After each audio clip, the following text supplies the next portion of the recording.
नमस्कार दर्शक बंधु शुभ सकाळ।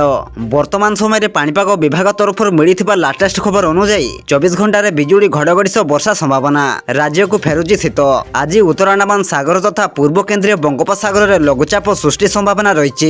ओडिशा उपरे कम रहिबो प्रभाव, किंतु बात्या मंथार अवशिष्टांश वर्तमान बिहार उपरे सक्रिय रही, जार प्रभाव रे ओडिशा मध्य को वर्तमान पूर्वाड़ी वायु प्रवेश करुछि। आज पश्चिम एवं उत्तर ओडिशा रे वर्षा संभावना थिबा बेले आसंता काली राज्यर अधिकांश स्थान रे घड़घड़ी सहित वर्षा संभावना रही।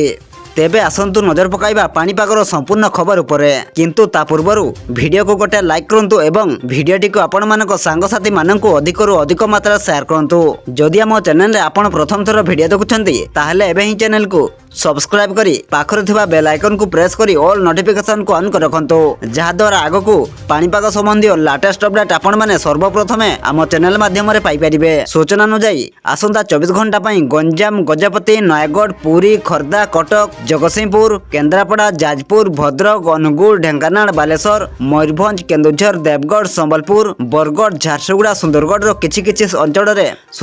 किछि अंचल हालुकारु मध्यम धरणर वर्षा संभावना रही। एपटे आज राज्य को फेरुची शीत। राज्यर दक्षिण आभ्यंतरण और उत्तर आभ्यंतरण विभिन्न स्थान में अनुभूत हो प्रबल ठंडा। राज्य मध्य को प्रवेश करुच्ची उत्तर पश्चिम दिगर सूक्ष्म ठंडा वायु प्रवाह। 1 तारिख अर्थात आज 2 डिग्री कमिब रात्रि तापमात्रा। सेहीपरि 2 तारिख सारा राज्य में कमिब रात्रि तापमात्रा। राज्य में अनुभूत हो शीत। 2 ରୁ 3 दिन मध्य 4 डिग्री कमिब रात्रि तापमात्रा।